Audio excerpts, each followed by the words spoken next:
Good morning, everybody. My name is Vishnu Dutt. I have Dhaval, Punish, Prashant with me, and today is going to be another interesting session. The session number is 5, and we are going to start this session with some practical stuff, right?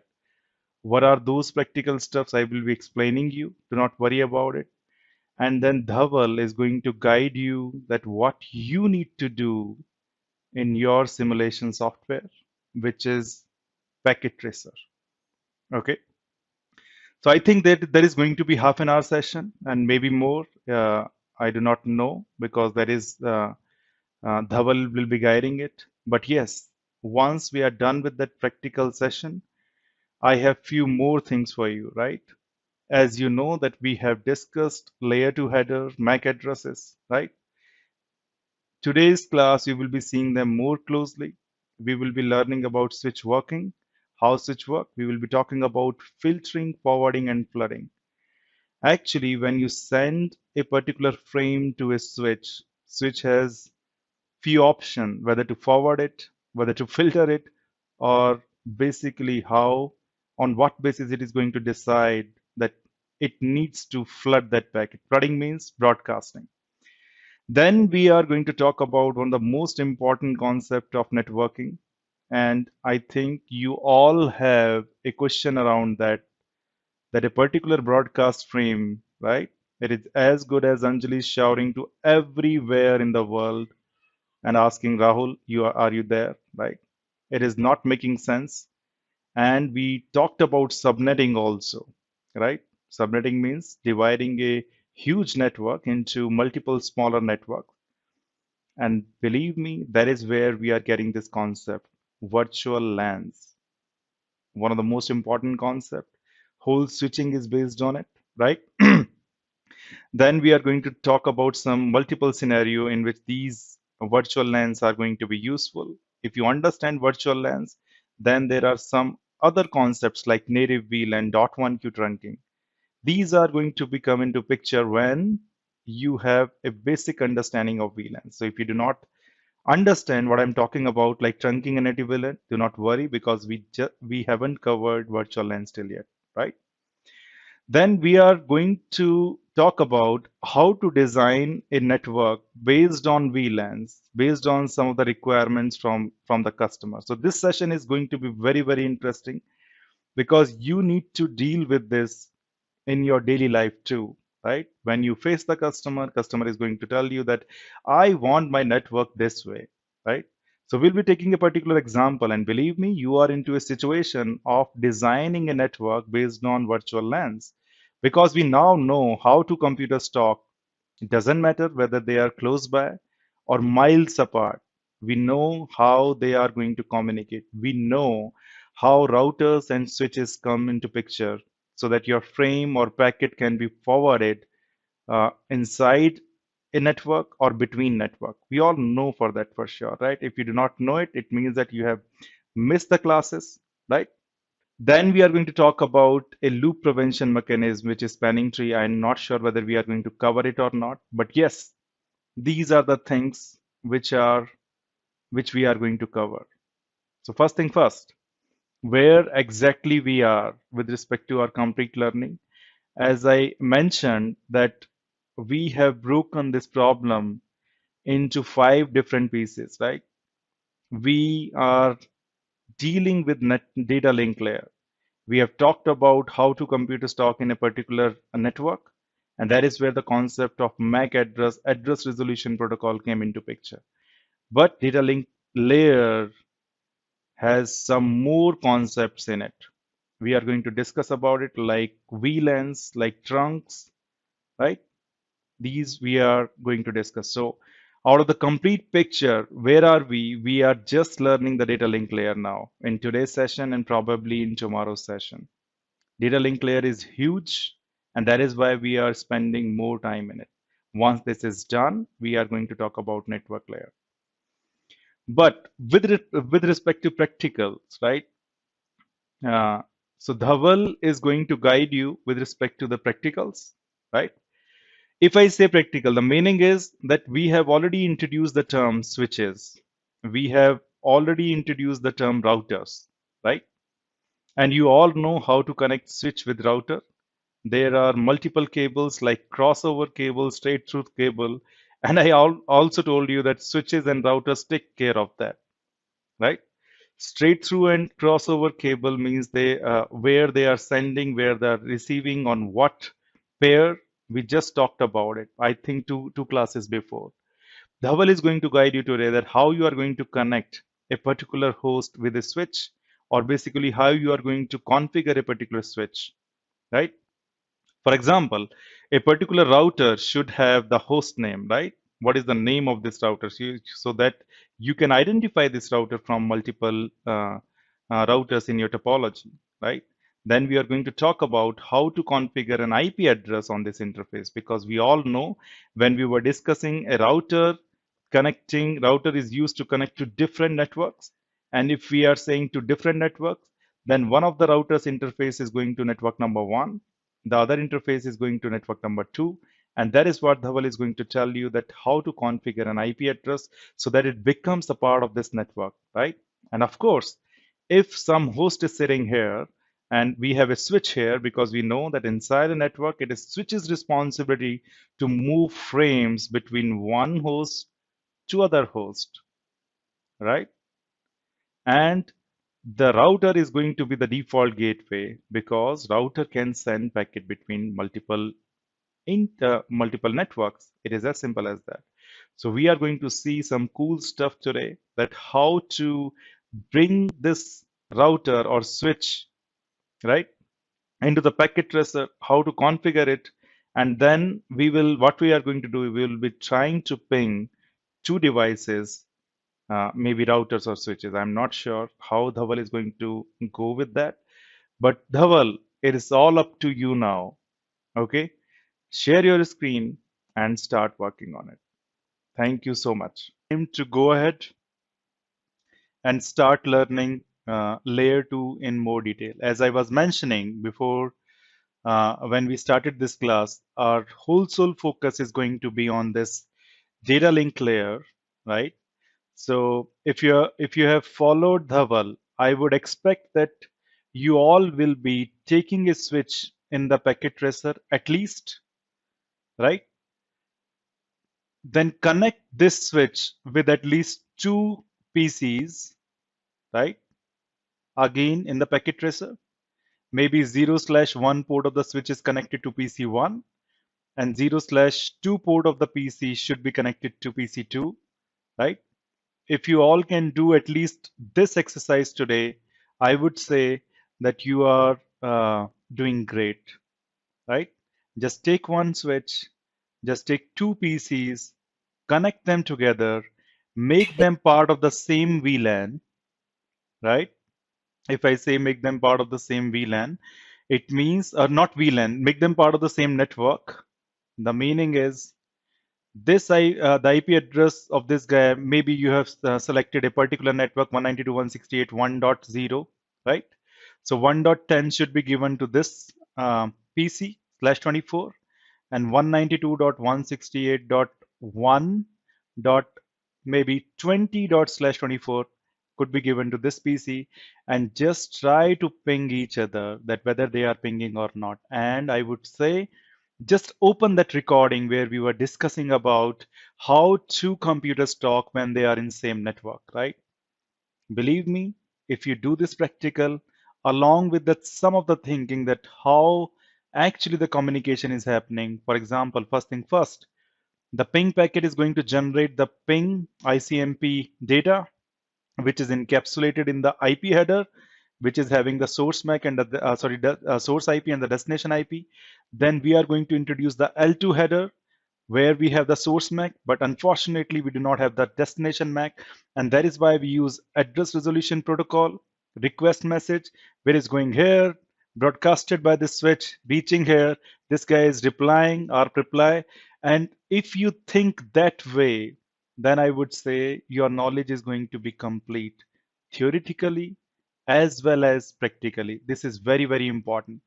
So open your packet tracer, not now, once we are done with this class, connect it with two switches, and try to ping and try to think why these PCs are communicating. Maybe you can go a step further.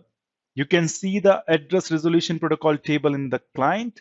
You can see what is happening there onto the switch. If you do a command show MAC address table on this switch, you will be seeing that switch has learned the MAC addresses of these two PCs. It's going to be very, very interesting. And believe me, if you understand how these two PCs are communicating, at least you have started the networking, right? We all say that if you want to connect all the computers in this world, let's try to understand how you can connect at least two computers. It is as simple as that, right? So again, as you have seen that we are still talking about the same subnet, it means that we are talking about the layer 2 and its aspects. We are talking about how switch works. So let's see what is there more in data link layer. We have discussed till now MAC addresses, address resolution protocol. Let's introduce the concept of VLANs, right? But before that, let's see what we have as an export. So whatever comes to your mind, I will highly encourage you to write your question, to raise your hands, right? And I promise you that you will be answered, right? So here is the thing. Layer 2, we are talking about layer 2 is the data link layer we all know. On top of it, we have the network layer. So network layer is sending some data, right? And of course, the data is coming from the higher layers like the transport and the application. But for the data link layer, that is actually the data only, and that is it, right? What is going to happen with the data when it reaches to data link layer? You all know that whatever the data is from the network layer, which is containing source IP and destination IP and so many fields also, right? What is going to happen at data link layer that it is going to be encapsulated in another packet, which we call as a frame, right? And in this frame, we have the MAC or layer 2 header. Just like we have IP header, we have layer 2 header. And most of the time we say it contains source MAC and destination MAC. But what exactly other fields it have? Let's talk about it. So now we are talking about this header or the information which is uh, appended by the data link layer when it receives the data, right? So as you can see, the most important pieces are still the same: source MAC addresses and the destination MAC addresses, right? And of course, these are going to be 6 byte long because as I mentioned, 1 byte is equal to 8 bits. And you all know that the 40, if we talk about MAC addresses, there is a 48 bits length. And if we divided it by 8, then it gives us 6 bytes. It means that the source MAC is going to be 6 byte long. The destination MAC is also going to be the 6 byte long. If I talk about what else this header contains, this header is containing at the front of the source MAC and destination MAC two important things. Number one is preamble and the number two is SFT. What is the meaning of it, right? Some books says or some article says this preamble and SFD should not be part of the layer 2 header. But believe me, if there is a question asked that preamble is a part of layer 2 header or not, you need to answer that yes, preamble is part of the preamble is part of the header, right? So if I give you an example, suppose I have these two PCs. Just try to understand. It is another important concept, although you need to have some electrical engineering background, right? But that is fine. I will try to explain that what we are doing with the preamble. So preamble is the continuous stream of 01010101. This is 1 byte of information. Just like that, we have 6 more bytes, just like this 010101. It doesn't contain any data, right? But it is a, suppose I am sending this frame out from over this Ethernet wire, then at the end of the day, 1010 is flowing, right? So 010101. Basically, these are flowing over this wire because this is the first thing which goes out of the wire when A host wants to send something to B or anywhere else. If it is sending the data, it is going into the form of 0101. Although it is going into the form of current or the voltage, but we are not talking about it. Let's assume that we are sending 010101, right? So by sending continuous 7 byte of this information, we are just saying that Mr. B, there is something on wire. Just synchronize your clock, right? Because I am sending continuous 010101, you should understand that if there are 7 bytes of continuous 010101, right, there is something on the wire which is actually a frame, right? You should synchronize your clock so that you can receive this data. I know only this much in electrical engineering. I will try to decode more information that how exactly it happens, but B needs a head start so that it knows there is something coming on the wire and it is carrying that head start, the preamble, through the preamble of 7 bytes, right? 0101 continuous 7 bytes means 7 bytes means 56 bits continuously 0101.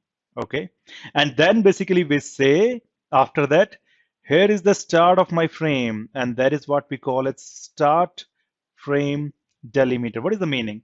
The meaning is now basically SFD or the start frame delimiter is again 0101, but actually the last two bits were 1 and not the 01. So basically the starting 7 byte of information was 0101, continuous 0101, but the 8th byte is going to inform this guy B that look, Mr. B, now this is the SFD byte, right?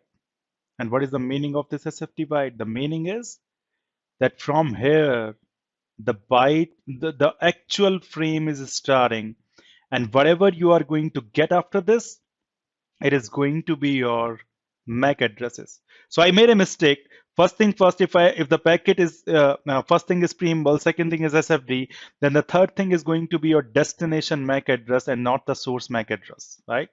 So destination MAC address comes first, and then source MAC address comes. Okay. So sorry for that. Sorry for my mistake, but this is the case. So destination MAC address is here. So source MAC address is here. So basically, with these two information, A is informing, get ready, synchronize your clock, and with this SFT byte, it is saying that get ready. After this 1 byte, whatever you are getting as a 6 byte are going to be the destination MAC address. Next 6 bytes are going to be a source MAC address. It is as simple as that. And because both of these hosts knows data link layer from here to here, they all know that if I am reaching the start frame delimiter, after that, whatever it comes, the 48 bytes, sorry, 48 bits, those are going to be my destination MAC address. The next 48 bits are going to be my source MAC address, right? Why? Because they know the rules. They know the rules of this wire, right? Because they have implemented data link layer. A and B has the same code. A knows how to write this address. B knows how to read this address. It is as simple as that. And that is why we call them rules or we call them protocols. We all know about it. It is as simple as that, right? Now, the next 4 byte of information gives you that what is the type of this field? What is the meaning of the type, right? So basically, this gives that what exactly the data you are getting from the upper layer and what is the meaning of it, right? So most of the time, the upper layer is the network layer in which IP is running, but do not. But I would like to tell you that before, means if we talk about 30, 40 years back, IP was not only the protocol. There were many protocol like Apple Talk or IPX. I'm forgetting the name, but there were so many protocols. So data link layer doesn't depend on that, right? Whatever you are sending, it just take the data, send the data, right? But now you need to define that what is the data, which protocol is sending the data to you, right? So this type field is actually telling you that. It is also known as ether type, right? It says to anybody that the data, the 1500 bytes of data, whatever you are getting, right? Or maybe even the less data that belongs to a protocol which is known as the IP protocol. Interesting. Although there are two values of it, means type basically specify two things. What is inside, what data I am carrying as if in a frame, whether it's IP or something else, or it can also tell you what is the length of this field, whether it is 1500 information or because you never know that what amount of data you are sending, right? But Ethernet say the minimum amount should be there on the data should be 46 bytes and the maximum could be only 1500 byte in a frame, and that is it. Means this frame cannot take data less than 46 bytes and more than 1500 bytes. It is a maximum limit of this Ethernet, right? Interesting. So this type field says that what is the amount of data if the value of this field is less than 1500 or 1500, it is signifying that what is the type value, sorry, what is the length of this data. But if it is more than 1500, it is specifying what do we have inside this, whether it's a IP data or some other protocol data. Interesting. But what we haven't discussed about it, we haven't discussed about the trailer also. So basically there is only one layer which along with the header puts trailer value also. So header which we just saw, preamble, SFD, source MAC, destination MAC and type. And it also put one more value which is FCS, which is known as frame uh, check sequence, right? So basically it is for the error detection portion. If something happens to this, then basically you can check that if something happens to the data or the header, basically you can check that over the wire if it is changed or not. If it is changed, this guy is going to be discarding it. It is frame check sequence, right? I do not want to go deeper into that. I'm presuming that if you open any book of your course where frame check sequence or basically any protocol is there which is check that whether is a error in the communication or not, we can use it. It is very, very simple to check the error in a particular message, that whether it happens over a wire or not. So only one layer is there, which is actually putting the header and trailer, which is your data link layer. The most important piece are still your source MAC addresses and destination MAC addresses, right? So I am explaining all the fields just to complete for the completeness sake, right? But yes, if I talk about that, you do not get confused when you are facing customer network or something like that, or facing the exam, you should know that this is something which is coming from the network layer, right? And we all know that in network layer, mostly we are seeing IP. So this is the data created by IP, right? And the type field specify that whether we have IP data or something else. Maybe at layer 3 some other protocol is working, but for now IP is de facto, IP is everywhere, right? So most of the time this type field says that this is IP protocol, right? You understand source MAC, destination MAC, you understand preamble and SFD, you also understand FCS. But now let's take a look at how our source MAC or destination MAC look. So if I talk about the MAC addressing, then it is a 48-bit field, right? It means that it is 6-byte field. It is as simple as that. And it is written in hexadecimal. What is the meaning of hexadecimal? As I mentioned, that we have binary system of numbering. We have decimal system of numbering. We also have hexadecimal system of numbering where we have 0 to 9 numbers and then A, B, C, D, E, F, right? So basically, every digit, whatever you see, is a hexadecimal digit which can be formed using 4 bits. And that is why from here to here, if you see that there are 4 digits, these are written using 16 bits. And that is why 16 into 3, if you can say, it is going to be a 48 bit. So basically, this is how you represent your MAC address in the form of hexadecimal notation. Right here, if you are seeing A here, then it is the notation in hexadecimal. How to convert a hexadecimal number to a decimal number or to binary number? Believe me, you can do that pretty easily, right? But if I spend time there, then it is not going to be a very intelligent use of my time as well as your time, right? So I would say how to convert a hexadecimal number to a decimal number. If you can please have a look at that, it is going to be great for your understanding. But to look at your how does your frame look? So this is actually your frame, right? It is having the data from upper layers. It is having the source MAC and destination MAC. These two values are so that your receiver synchronize, and only this value proves that basically the wire, whatever you're receiving on the wire, is not tampered with something. Because if FCS pass this thing, then basically everything is, then it means that the frame is not altered with, right, over the wire. Having said that, let's move to our next board where I would like to show you how exactly this data is going to travel. As I mentioned, that if this host, suppose, is running WhatsApp, right? Suppose this host is running WhatsApp and it is creating the data, right?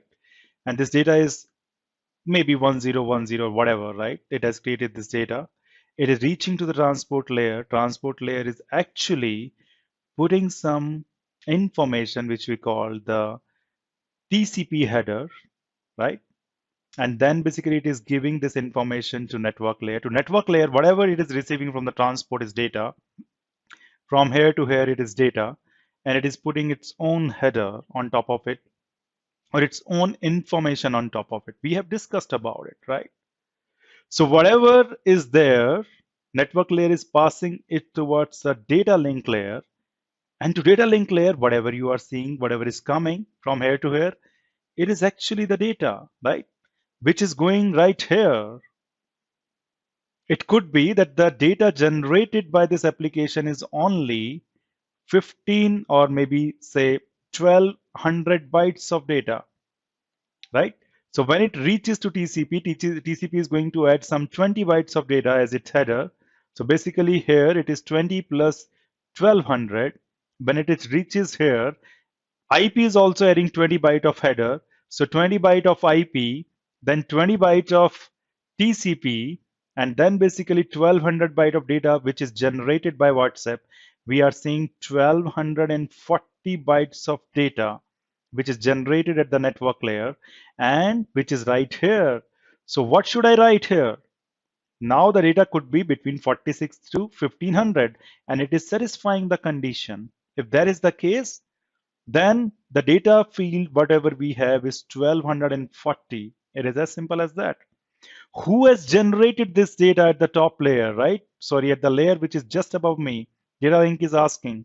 So in the type field, it is going to write IP. You must be wondering that why it is not saying that the data length is 1240. So as I mentioned, the type field at one point of time, it can only signify the length of it or whatever the protocol has generated this data. For now, basically, I'm presuming the type is IP, so that it is saying that whatever the data it is there in this frame, it is IP protocol data. It is as simple as that. Then we are going to have source MAC address and destination MAC address. We are going to have the FCS and then SFD and preamble. Why? You all know for that for sure. Just make sure the destination is here and source is here, right? So what is actually coming out from the data link layer is this complete information from here to here, which is known as the frame. And I have showcased you this frame in the Wireshark also as Ethernet 2. If you open the Wireshark, I am going to share these files with you. Just open this and have a look at Ethernet 2, and you will be amazed to see that here is the thing. Somebody asked me that what is the pairing bits.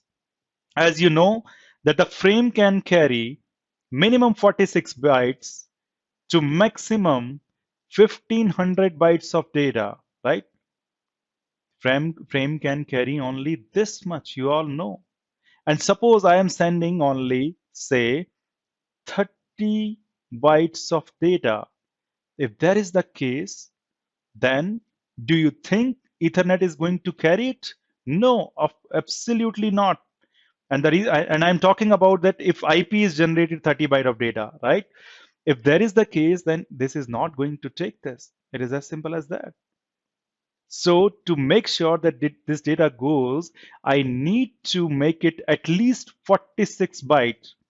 And that is where what I will do is I will put 16 bytes of padding bit so that it can at least become 46 byte of data so that it can be traveled inside the frame. It is as simple as that. So if your packet is not of the accurate size of the minimum permissible limits, then you are making it to the minimum permissible limit, which is 46 byte, by adding some bits, and that is what is known as the pairing bits, right? Having said that, if you guys have any doubt, any question, please do ask me, right? So anybody, Punish, do we have any question here? One, that's why don't Ethernet header contain TTL values like IPv4 or IPv6 too? It is very, very interesting question, right? And believe me, who has asked this question? Harshit. Harshit, believe me, I am going to give that answer to you, right? But we are you are asking a question from, I think, the next session, right? We will be explaining it. So TTL, generally we are including an IP packet so that our IP packet should not, means if in case of a loop or our IP packet should not revolve infinitely. That is why we put TTL value as 205. So after 255 hop, it is going to be discarded, right?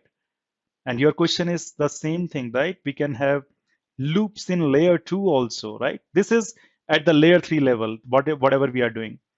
But there is another interesting topic which we are going to study tomorrow, which is spanning tree protocol, which actually removes the loop at layer 2, right? Otherwise, there is a problem. So we do not have TTL in layer 2. First thing first, because it is developed by somebody else, right? And if it is developed by somebody else, they are having their own loop avoidance mechanism. Okay, but it's a good question. And then somebody is asking, "Hi Vishnu, why do we need minimum value of data?" This is the specification, and to be true, I'm extremely sorry that I do not know answer for this. Vedant Goswami and Abhigar, that why Ethernet has chosen that it can send minimum 46 bytes of data and no less than that, no less than that. I do not have any clue about it. So maybe definitely I will be looking into it over the internet or some of the documentation. But if you have asked this question, I would highly encourage you, please do find this, that why Ethernet has this limitation of only sending minimum 46 bytes of information and not the, and this is my problem, means I do not have this answer for this why. But I do not have answer for this now, but definitely I will be having during this course. I will be explaining somewhere sometimes. But I'm getting so many questions, so many good questions, and thank you so much for that. So somebody is saying spanning tree protocol could have been obsolete if they starting using TTL in frames, right? Absolutely no, right? Because what uh, TTL is solving a problem that if there is a loop, then basically it is stopping that after 255 hops, right? The packet is going to be dropped. But Here, spanning tree is actually solving some different problem. It is saying that I would not have let this loop to be happen, right? And I will showcase you. Do not worry. We are just wait for tomorrow's lecture, tomorrow's 2.5 hours, and you will be pretty clear about it. But I am pretty amazed to see that you guys are thinking something ahead. And thank you so much for that. Having said that, let's move to the next board if we do not have any question. I don't think, Manish, we have other questions. Yep, yep. Perfect. So now we are again moving back to our switches, right? And please do remember that what we are learning. So in a bigger picture, we have this networking problem, right?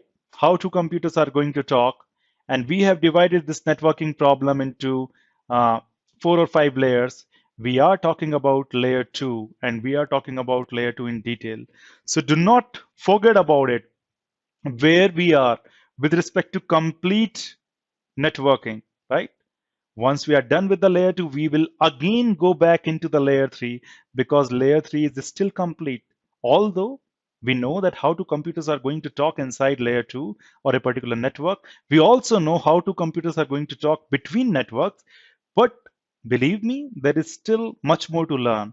And whenever we have this complete understanding of layer 2 and layer 3, not complete because completeness needs more than 1000 sessions on L2 and L3, right? So do not worry about it. Whatever we need to learn to begin with, we will be learning about it. So having said that, as you can see, we have a switch here, and the switch is actually connected with 3 different laptops. This one is laptop number 1, which is having a MAC address of A:(A:)A. This is, suppose this is number 1, this is number 2, and number 2 is having BBBB, the MAC address. And we have number 3, which is having CCCC. It is as simple as that, right? So as you all know, what is going to happen if this host wants to send a ping packet, suppose this ping packet, it is going to be encapsulated in source and destination MAC, right? Or the L2 header. The destination MAC, if I write only the uh, last hexadecimal bits or hexadecimal bytes, right? Then it is going to be BBBB and the source is going to be A. If one is want to communicate to two, right? And we presuming that everything address resolution protocol is done, right? Then we also know that the switch is building a CAM table or the MAC address table, which is storing the value of MAC addresses and where these MAC addresses are actually connected.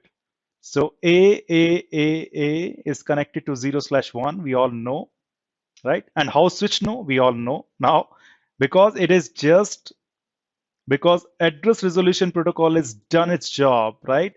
If this guy wants to communicate to two, first thing first, it would have done the address resolution request message, right? Which must be broadcasted by this switch everywhere. And that is why this host, because this guy is going to reply for that message, and that is why this guy has got the MAC address BBBB is attached to 0/2. If you do not know it, if you are having hard time understanding it, believe me, we have a 1 hour complete session on that. Please have a look at that. So if you do not see those two things, how two computers talk when they are in same network, how two computers talk when they are miles apart, means a network apart, then it is going to be very, very difficult for you to understand the future lecture. So please try to attend whatever we have done in the last week, right? Having said that, when this guy send this ping message towards 0/1, switch does not understand anything ping or any IP address or anything. You all know about that, right? What switch is going to do? Switch is going to say that what is the destination MAC? The destination MAC is going to be BBBB, and it is going to check its table. Which table? MAC address table, which is going to say that the BBBB is connected to 0/2, and this packet, whatever we have with the ping message inside it. And then, of course, the source and destination MAC.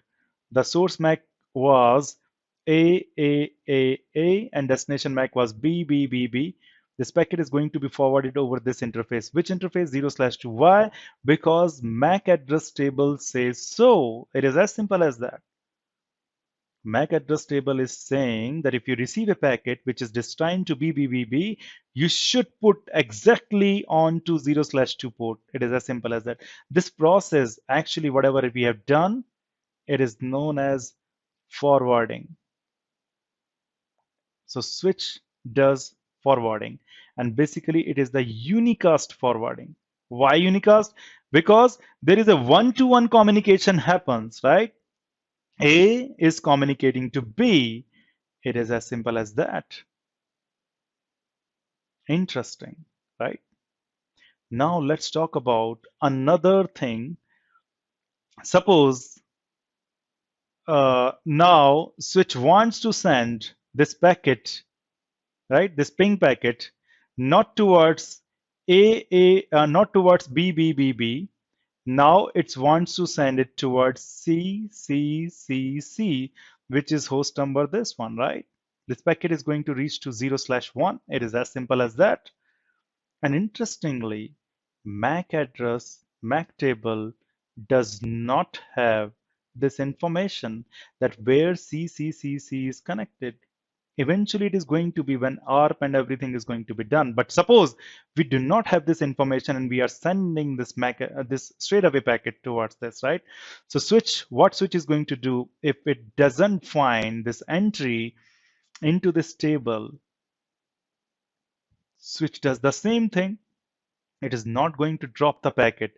It is actually going to forward the packet, but it does not know in which port it needs to forward it. It is for sure that it is not going to forward it on the 0/1 port. Why? Because on the 0/1 port, this message is received, right?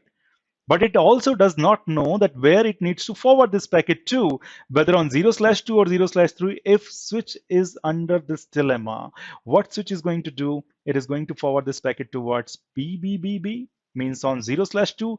Also at 0/3, it means that what switch is doing now? Switches is doing flooding. Interesting, right? And we all know when switch does flooding, when it has the destination address as F:(F:(F), all F's are there, right? If all these, means if I write in the hexadecimal format, right? If all these 12 numbers are F, right? Then switch also does this flooding. It is going to send it to everywhere, right? Except the port on which it has received. It is as simple as that. This is what we known as this is what we call as the forwarding, right? Sorry, the flooding. But switch also does the same thing for the addresses which are not into its CAM table or MAC address table. It also do the flooding for them. Interesting, right? Okay, so switch does flooding for the broadcast frame, which is the ARP, or basically anybody who wants to go to all F addresses, right? All F address. And it also does for the frame which wants to go to somewhere, but switch doesn't have entry for that, right? We call such frame as unknown. Why unknown? Because we do not, there is no entry. And these are the unicast frame. Why the unicast frame? Because they have a specific address. This packet wants to go to CCC, right? Which is this host. So this doesn't want to go to the broadcast address, right? So switch also does broadcasting for unknown unicast. What is the meaning of unknown unicast? The meaning of unknown unicast is that we do not have any entry regarding this packet inside my MAC address table. If I do not have that, I'm going to flood it, right? So for unicast or for non-unicast, the switch is going to do the forwarding because it knows where to forward it. It is as simple as that. And then switch is going to flood for unknown unicast and for the broadcast messages. It is as simple as that. And the meaning of broadcast is, or the flooding is, it is going to send it to every port except the port on which this frame was received. Means it is not going to send it to 0/1. It means that switch is actually filtering this, right?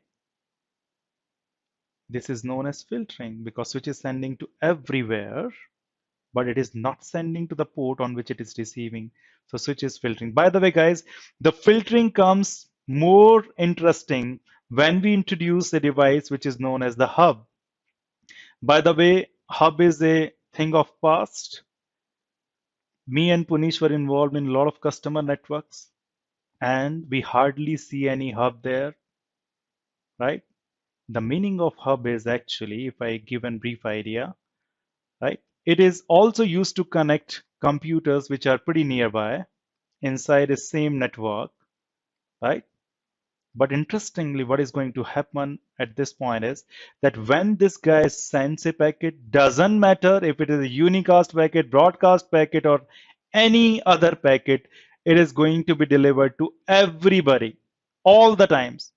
So hub does not have intelligence like switch. It doesn't have MAC address table like switch. It doesn't do the unicast forwarding. It always does what we call as flooding, right? And suppose now what I've done is, and try to understand this, suppose I have a switch and I am talking about a network of maybe pretty old network. Inside this switch, basically I have connected a port which is my hub. This device is the hub, suppose, and I have connected two pieces or two PCs here, right? PC A and PC B, right? Interestingly, when switch learns its CAM table, it is going to see that the two PCs are connected here. PC A is connected to 0/1, right?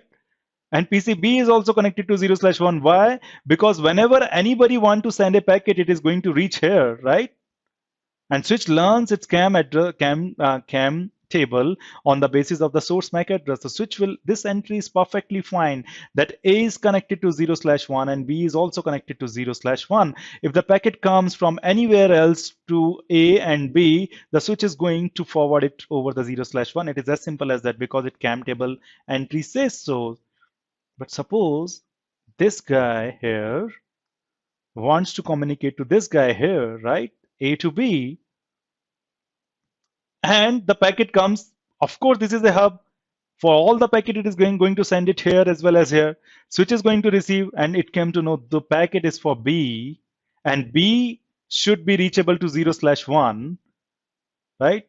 But switch is intelligent enough to understand that if something is coming over this port and again want to go over this port, at the first place we have received it, so it is not going to send it. It presumes that there is a hub connected who is sending the packet, and that is why switch is not going to send this packet towards 0/1. And this is what we know as filtering. This filtering poses some challenges in virtualization networks. What are those virtualization networks? What are those challenges? I would highly encourage you to read about it, right?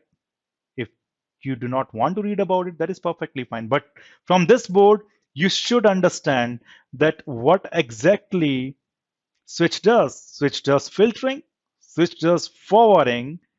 It could be the unicast forwarding.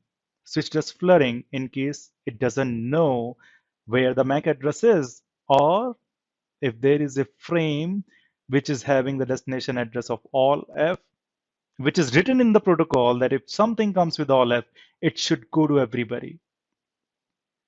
It is written in the protocol that if a switch comes with an unknown address, it should go to everybody except the port on which it was received.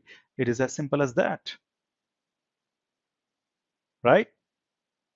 So, as I am again and again repeating, guys, it is my request to you, right?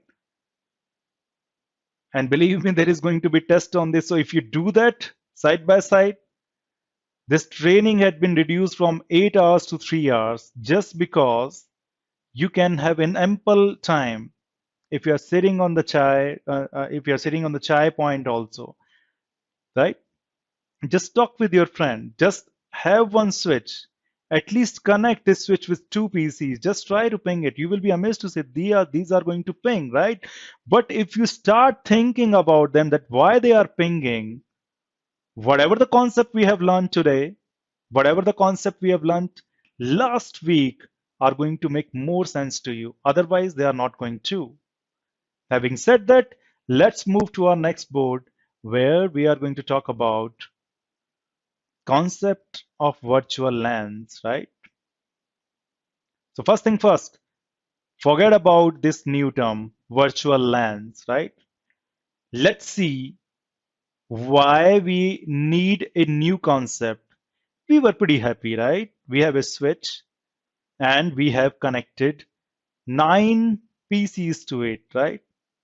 There are some different colors of PCs, right? This one and this one is the yellow one and this one is the red one. But believe me, if you connect them, if you say this PC is A, this PC is Z, and this PC is suppose C, believe me, all of them should be able to communicate. Just plug them into the switch. Switches is just plug and play, right? Just have 9 computers or the PCs, assign them the IP address, and that IP address should be, that's only one condition, the IP address should be reside in the one and only one subnet.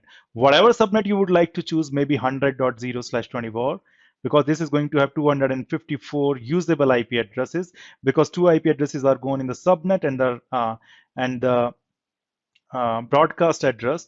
254 address is assigned any IP address. Maybe this is .10, this is .20, this is .30. If you do that, this is .40, this is .50, this is .60, this is .70, this is .80, whatever you would like to. This is .19. Believe me, you can do this exercise in Packet Tracer. If you have a switch, connect 9 hosts into it, start pinging. Only condition is that switch is used to forward the packet inside a particular host, particular network. And believe me, switch doesn't have any clue about the network also, right? Because switch doesn't understand the IP address, right? Who understand the IP address is these hosts. If they want to talk to an IP address which is inside their network, switch is going to help them. Otherwise, a router is required, right? We all know about this. But why we are repeating the same thing again and again? The problem is, suppose I have an office of 30 people, right? These green people are from my marketing team, and try to understand that maybe we are talking about again Anjali and Rahul, right? So Anjali is opening, Anjali has a entrepreneur mindset. So she's opening his company, right? She has a brilliant idea. She wants to start a startup, right? And she has observed that she needs people to bring her idea to next level, and that's why she has hired a team of 30 people. They are sitting in a room, a big room. She has rented out a space also, and she's calling. Right now, there are only 10 people, right? So 3 are from marketing, and maybe in the future, the other people, the other 19 people who are right now working from home, they might be joining the office soon, right? So right now, if I talk about that, there are only marketing department, 3 people. We have HR departments also here. And you must be thinking that why HR department computers are of red colors, right? Because they track your activities. What you are doing, are you working or not? And they do not hesitate maybe to kick you out of the company, right? That is what Anjali is doing, right? So Anjali has specifically at a specific HR department to bring only the superb people, the talented people. And if she comes to know, if the HR department comes to know that some people are not that talented, what we thought, let's kick them out. It is as simple as that. This is the requirement of Anjali's business. Even this is the requirement of any business, right? So I thought to give them a red color. We have a yellow color uh, computers, which is Anjali's engineering department, right? So three people from marketing, three from HR, and three for engineering. Others are working from home, but you do not know how they join, when they join, right? But here is the problem. The problem is, suppose A wants to communicate to somebody here, right? Maybe we have A, Z, and C. So suppose this is D. A wants to communicate to D, and these both are the same marketing department. Perfectly fine. They can talk. Even if I say you, A can also talk to the HR department, A can also talk to the engineering department. All are connected to a switch. Switch doesn't have anything to stop them. Everybody is communicating to everybody, right? But you all know the complete process, right? How A is going to communicate to D, right? First thing first, this A will be saying that D is part of my own network or not. I am part of dot 10 slash 24. I am going to communicate to somebody who is dot 20 slash 24. This machine start calculating whether dot 20 is part of my own network or not. And straight away it comes to know that its own network range is from dot 1 to dot 254, and of course dot 20 coming into between this range, and that is why A comes to know D is part of my network. There is no problem about it. And if it is part of my network, I do not need a router. I do not want to send this packet to a router because this host is inside my own network. It is as simple as that. If that is the case, what is going to happen? You all know, because Anjali knows the IP address, or the host A knows the IP address of host D, but it does not know the MAC address, and that is why it is going to do the ARP. And address resolution protocol message is the broadcast message, right? We all know it. The broadcast message, first thing first, it goes to the switch, this interface, wherever this host A is connected. And what switch is going to do? Switch is going to send it towards D. It is going to send it towards dot 30. It is going to send it towards the HR computers. It is going to send it towards the engineering computers, right? Interesting. And this dot 80, suppose you are an engineer, I am an engineer, I am working on this computer, I'm doing some pretty awesome things there.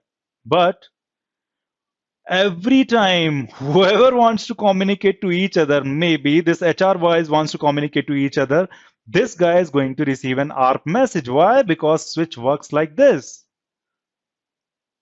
It is as simple as that, right?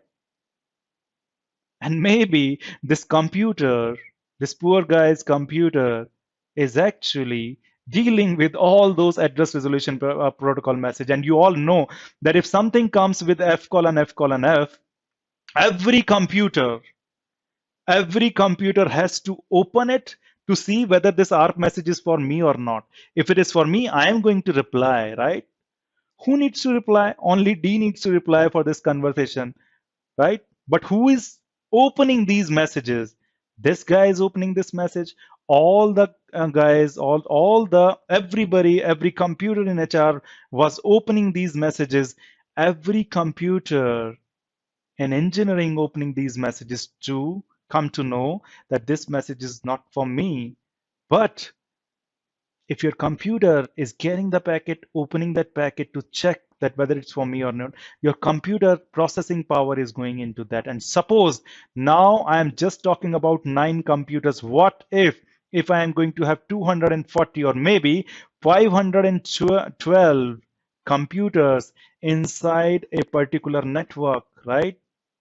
Although it is going to be pretty straightforward network, we need only switches which are having these 512 ports, connect everybody, and then we will be good to go. But there is a huge problem. And the problem is, if anybody wants to communicate to anybody else, because nobody knows each other's MAC address, they are going to do ARP. And if they do ARP, it is going to be the broadcast message. Switches is going to broadcast it to all the 500 hosts, and that is going to be a problem because there two guys wants to communicate. Remaining 500 people are just opening their message to see whether it is for me or not. It is a huge problem. Although this problem is happening only for the address resolution protocol messages request and reply. After that, switch is going to have its CAM table, and then basically the communication is going to be one-to-one or the unicast communication. But try to understand this ARP messages is taking a lot of bandwidth, right? Because anybody who wants to start this communication, they are going to do ARP again and again. Interesting. Very, very interesting, right? Do you want such? Although simplicity wise, this is one of the good thing, right, about the network, that we just need to connect something with the switch and then call it a day. But do you think this is an efficient method? As I mentioned, that we all have learned how two computers are going to talk inside the same network. How do computers are going to talk when are they are in different network, right? We all know for this for sure. As I mentioned in my last class also, whatever we are going to learn from now on, we are going to make this process little bit more efficient. So this is the efficiency number one. In a particular network, if we see a broadcast message, it is going to everywhere, right? All the hosts in that network, right? This is not the efficient way of communication, and that is the first efficiency which we want to bring. So if I ask you, if you are thinking aloud in these terms also, right, what you are going to do, right? You want that the broadcast message should not go to everywhere else, right? So that is what you are going to do is, I am limiting that where this broadcast message should go. Interesting. So what I'll do is, I have divided my 9 PCs or my 30 PCs on the basis of their role, right? 10 should be given to the role of marketing. This was marketing, this was HR, and this was my, okay, let's draw it in accordance with the color. So basically, this is basically your marketing department. So what I have done is, I have given these three ports of the switch 0/1, 0/2, and 0/3. These three ports of the switch now belongs to the marketing department. Interesting, right? And whatever these three ports here are, these are the HR department, right? And there is a question in your CCNA also, that why HR department's computer color is red, right? There are going to be multiple options for that. Guys, I am joking, right? So there is an HR department, and these three ports, whatever we see here, 0/4, 0/5, and 0/6 are given to this HR department. How to give that? That's totally different discussion we will be talking about. And this thing, these three ports 0/7, 0/8, and 0/9 are given to your engineering department. It is as simple as that. But what is the meaning? Mr. Vishnu, do you want to say that if this guy here wants to talk to, maybe this is A, maybe this is B, if this guy A wants to talk to B, then of course at the first message it is going to initiate an ARP. Do you want to say that this ARP is going to be inside this green cloud? If that is the thing you want to say, that I agree that there is some benefit of division. Do you want to say that? Absolutely. This is why I want to say that, right? I wanted to say that if now, if we have boundary, if we have says that 0/1, 0/2, 0/3 are belonging to a particular thing, which is a marketing thing, then if there is a ARP message coming out from this A, it is not be going towards the HR or to the engineering. It can go only towards 0/2 port or 0/3 port. It is as simple as that. Now it will not go into this HR or engineering.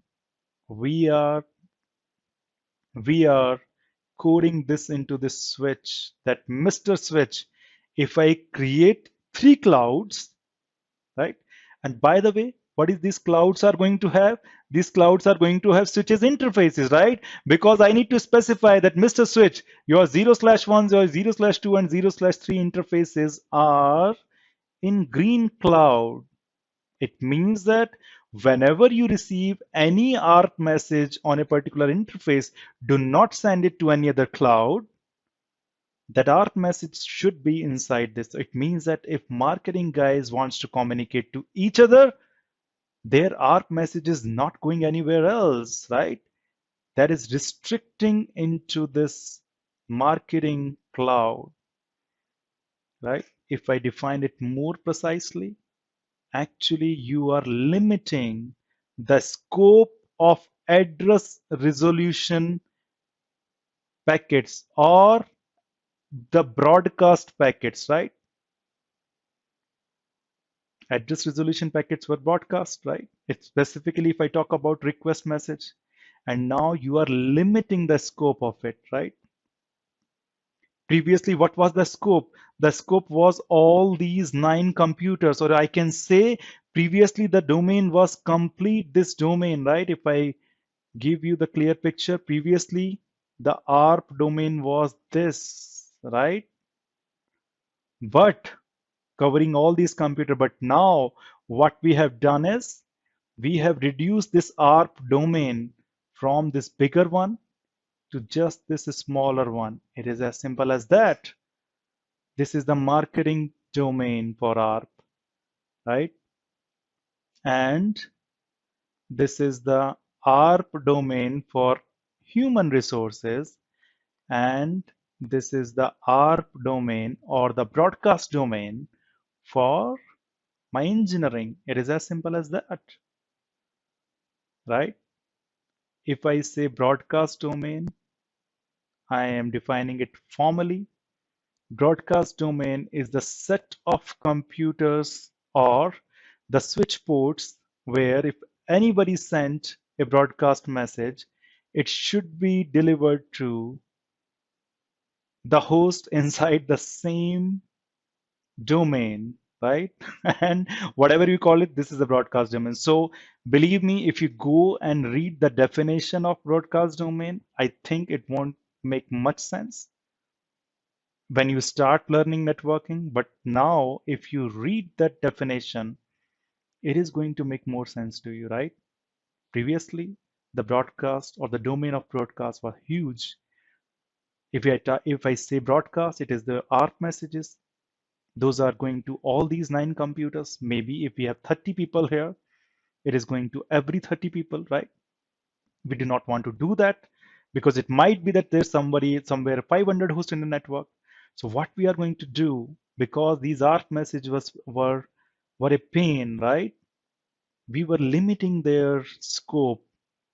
We are limiting their domain. We are limiting the domain of ARP messages, or we are limiting the domain of broadcasts, right? By creating some cloud thing, some virtual thing into this switch. And by the way, guys, these new broadcast domains, whatever you are seeing here, these are your virtual LANs, right? Because to me, the complete 9 hosts are one LAN, right? But you do not want them to be part of the same LAN, otherwise broadcast is going to be a problem.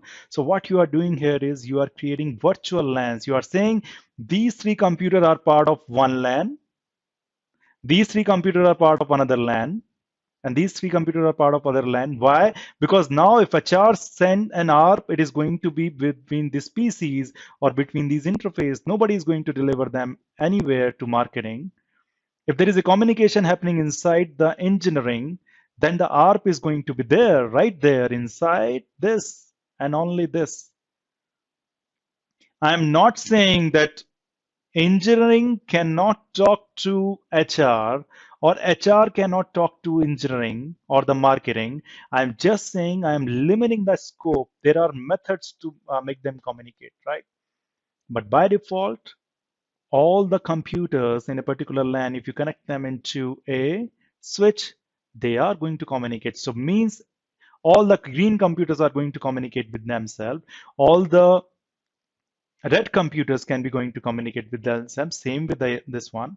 But how green computers can be able to communicate to the yellow one or red one, we will see it. But here the concept is we can divide the broadcast domain, the big broadcast domain, into a little bit smaller pieces, and we call them virtual LANs. It is as simple as that.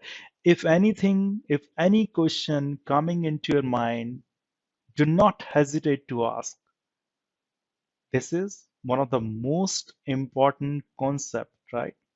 Doesn't matter if you are reading the software defined networking, we have a complete package of software defined networking for the switching itself, whatever we are learning, right? We call that a data center switching, and the technology there is ACI. Believe me, if you have a solid base over these virtual LANs, right, there is no doubt you can understand the concept of VXLAN, right, which is the basis of this ACI.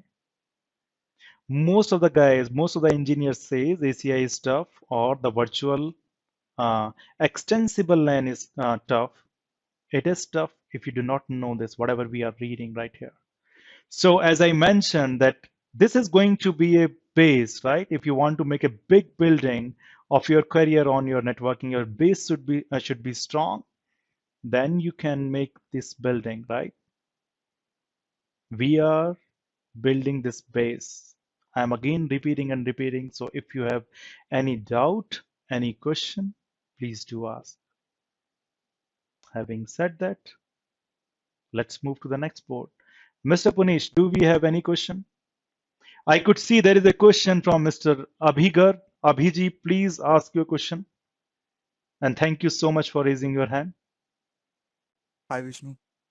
Yeah, please go ahead. Uh, for for this VLANs, would we use the simple switch like layer 2 switch or layer 3 switch would be used for this purpose? We haven't introduced any layer 3 switch till now, Mr. Abhi, right? So whatever, if I do not specifically say that it's a layer 3 switch, presume it's a layer 2 switch. Okay? Like, won't we divide the network based on IP addresses like VLANs? Won't we divide it based on IP addresses and switch doesn't understand IP address? So how they will communicate? But where I have introduced IP address here, I haven't, right? I am Okay. just saying that 0/1, 0/2, 0/3 are part of something which is called marketing. I'm not saying these are part of one network. I am not going to specify any IP address on the switch, Mr. Abhi. Do not worry about it. Okay. I will say Okay. that these three ports are part of marketing, and that is it. So that way, basically, Switch will understand that okay, if something comes over 0/1, the ARP message, I'm going to send it also only to 0/2 and 0/3, but not on 7, 8, 9 or 4, 5, 6. Did you get that? Yes, Vishnu. Thank you. But this is one of the most awesome question I got. Thank you so much for it. And guys, whatever comes to your mind, and if you think that this is going to be a silly question, I would like to tell you that one of the most challenging questions, which I give a lot of sessions in the new technologies also, right? It is my hobby to give the sessions, right? You can say the people who started that this question is, I think this is the silliest question, but I would definitely ask from you to you, right? And those questions are really, really challenging one. So whatever you think that this is the silly question, right? I should not ask in front of these 80 people, right? Believe me, that could be one of the strong questions. So whatever comes to your mind, and I'm strange to see that if till this point you are not curious enough to know the networking, then maybe something is wrong, right? Or maybe you haven't gone through the past classes. But I am again encouraging you, please do ask your questions, because otherwise Prashant, Punish, and there are so many guys which are going to ask questions from you, right, to check your knowledge. Do not force us to do that, right?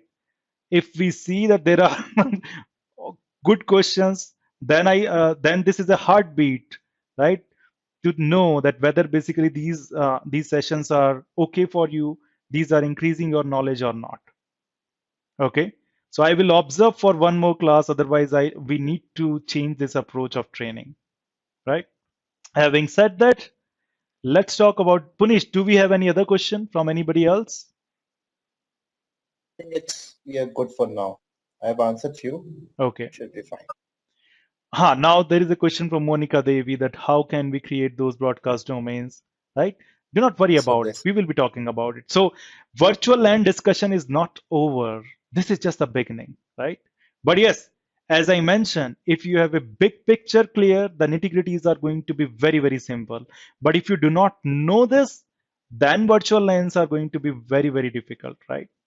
Because I can give you from my example, when I read the definition of broadcast domain or VLAN first, I just read the definition. I closed the book for 2-3 months because I thought that I would never ever be able to understand this because that was a definition, right? That was nothing closer to what is capable of doing, right? So if you understand the problem, if you understand the why behind virtual LANs, it is going to be easy. Otherwise, you all know. Having said that, let's talk about concept of virtual LANs, right? So here it is very, very simple, right? So what I've done is I have divided this into three colors, three different networks, right? And we all know for us, the network means for us, not for the switch. If I say us, our computers I'm talking about, right? For us, the network is actually IP address, right? Or IP address subnet. So if I have divided this into three parts, maybe let's say this is 192.168.10.0/24, right? This network is now, because now I'm talking about the broadcast domain. And by the way, guys, there is a one-to-one relationship between the VLAN and IP subnet, right? So there is something which is binding the VLANs to IP subnet. Although when you read the latest concept in ACI or other networking technologies, basically there is some difference here, right? Because people have changed how we do the normal networking. But believe me, if you understand the normal networking or the fundamentals of networking, then you can appreciate that why these guys have come up with the concept of ACI or virtual extensible LAN. Why virtual LAN was not enough, right? So as I mentioned, that there is a one-to-one mapping between the VLAN and IP subnet, and there must be a question that Mr. Vishnu, you just said the switch does not understand the IP address, and that is what I am again saying. Switch does not understand the IP address, but your host does, your computer does. We are not defining any IP addressing here because we know this switch is layer 2. It means that it can understand only the layer 2 and below layers than it means layer 2 and layer 1. If I'm talking about layer 2 switch, it does not understand anything with respect to layer 3, no IP addressing, and that is fine. We are defining the network, we are giving these IP address on these hosts and nowhere else, right? And here you go. If we are talking about here, this VLAN 20, maybe it is having IP address of 192.168.20.0/20, not 20, 24. Here we have another 192.168.10. Okay, sorry, 30.0/24. It is as simple as that. Now you must be arguing with me, Mr. Vishnu, don't you think that there are going to be 254 hosts? Yes. If you want, divide this network, whatever you want. For example, previously there was a requirement that maybe my HR department is going to having 60 hosts, then another department is going to having 60 hosts, then another is 50, and the other one is say 55. You all know that 256 can be divided into four parts, and four parts are going to be having 64 minus 2 hosts in it, right? You all know Then divide this complete 256 into 4 parts and assign them into the VLAN. It is up to you. I want this simple so that everybody can understand. That is why I'm giving /24, right? It is up to you. You know subnetting. And that is the reason why I have explained subnetting before the VLANs, right? So what I'm doing here, I am saying this is my VLAN 10. And how do I define the switch?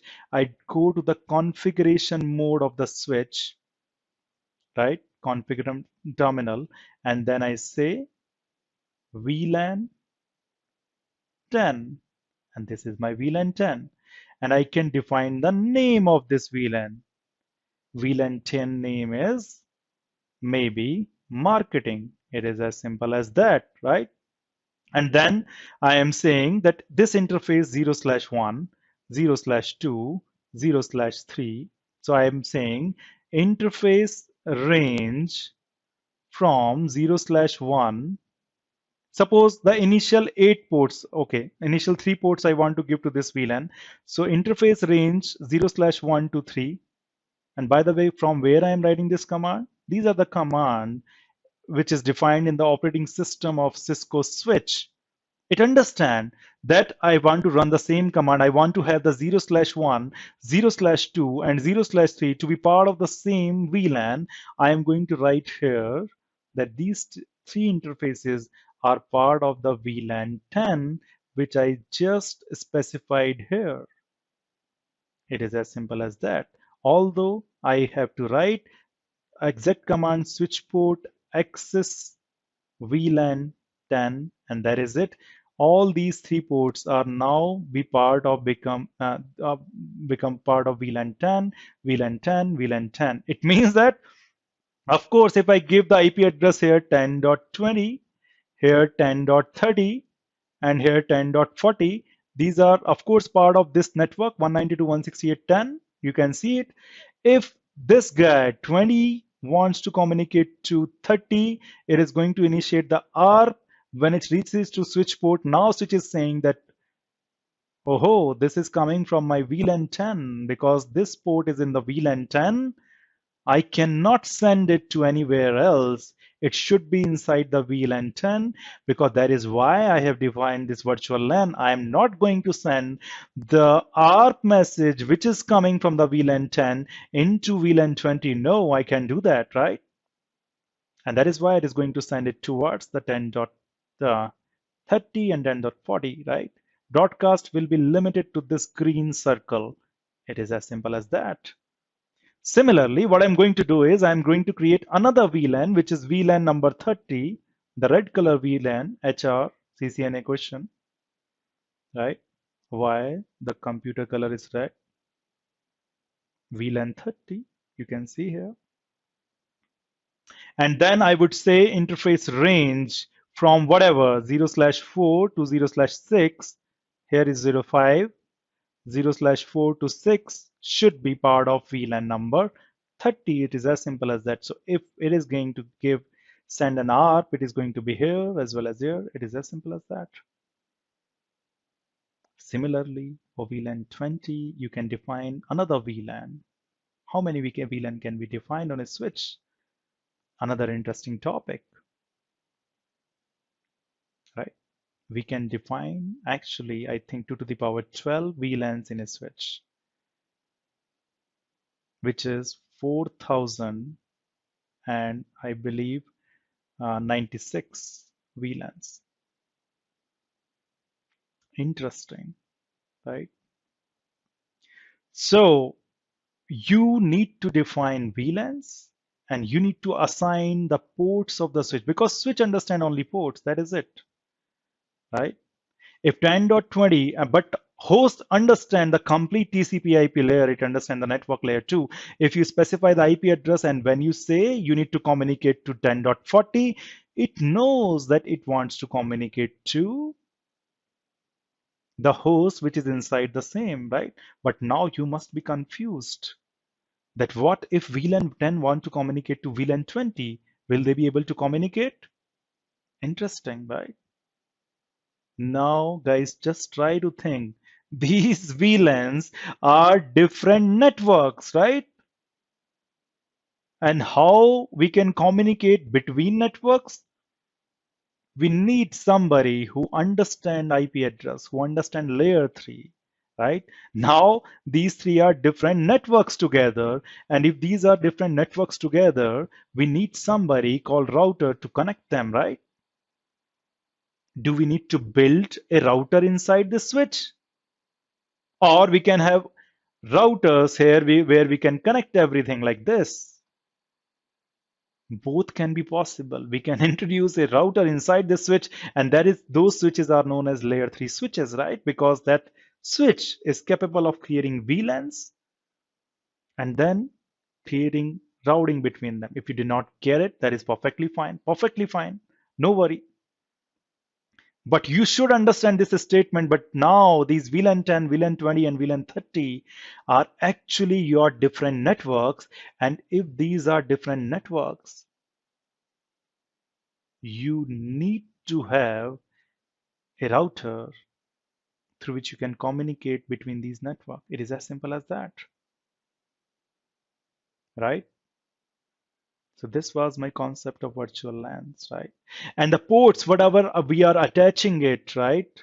For example, 0/5 port is attached to red VLAN or VLAN 30. I am calling it this port as the access port. Why access port? Because this port is through this port we are accessing the network. If this is my computer, I have connected this link to this port, and that is why this host is able to access it. Access the network means it is able to access this computer, and other computers in the world. So basically, the first thing first, it is going to attach to a switch, which is known as the access port of the switch, right? Interesting and very, very simple too, right? Mr. Punish, do we have any question from the over this board? You can raise your hands also, guys, if you have any question. At one or two, I've answered it, so I think it should be fine. Okay, perfect. That is perfect. Okay, let's talk about now. Let's increase this knowledge, right, to multiple switches. Somebody was asking me that what is going to happen if we have multiple switches here, right? Like I have switch 1 and I have switch 2 here, right? What is going to happen? So what I would say that we already have too much of information today. We have learned about lab, right? I'm again repeating, guys. Please try to connect few laptops with the switch, right? And see whether it is going to communicate. Okay, we are going to learn this board from tomorrow onwards, right? I do not really literally want to bombard you with so much information, but VLAN is the thing which we have learned today. Just try to configure those VLAN also on the switch if you are doing, right. If you do not, that is perfectly fine, right? But if I want to have a poll here, right? How many of you have installed Packet Tracer on your laptop, whether Windows or Mac, doesn't matter. Just raise a hand. Okay, I could see that there are so many hand raises. Perfect. So shall I presume that whoever is not raising the hand, like Tharun Patela, Sparsh Jain, or you guys haven't installed? Are you facing any problem? Okay, let me ask Kanak Sharma. Kanak, can you hear me? Kanak, are you there? Yes, sir. Hello. Yeah, I can hear you. So are you facing any problem installing the packet tracer, Kanak? Yes, so actually I was facing some problems, so I installed it on my local system. It was already installed in my own So system. right now it is installed, right? Yes, I'm trying, but it's not in my personal laptop. That is perfectly fine wherever it is. But then why didn't you raise the hands? So actually, it was because I'm already watching the video on the ThinkPad with the Cisco. That's why I was still doing it. No, no, okay, that's fine. Okay, so if I talk about, let's ask Mr. Shubha, I think Sparsh Jain. What about you, Sparsh? Sparsh, you there? Okay. Tanishk, are you there? Interesting. Anubhav Ranjan, are you there?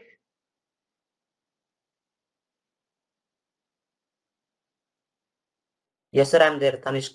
Kanish, then I'm asking whether you are able to install the packet tracer or not. Yes, sir. Perfectly fine. Then please do raise the hands, right? So I am again taking a poll, right? And I want this time 100% participation, guys. Who all of you have already installed the packet tracer? Interesting. We have almost everybody now. Almost everybody. Okay, thank you so much. So basically, what I want is I want to have the complete participation in whatever poll we do here, right? At the end of the day, this training is for you, and we are doing a lot of hard work in this training, right? So I literally expect something from you too. Having said that, let's meet tomorrow sharp at 9:30 to discuss some more cool concepts, right? So every day we are going to have a lab session. Whatever we have, for example, we have covered VLANs today. Probably tomorrow's class, Punish or Dhaval are going to guide you that how we are going to create those VLANs into the switch. Having said that, bye for now. We will start from this board. What is going to happen if we have multiple switches? Bye for now. See you tomorrow.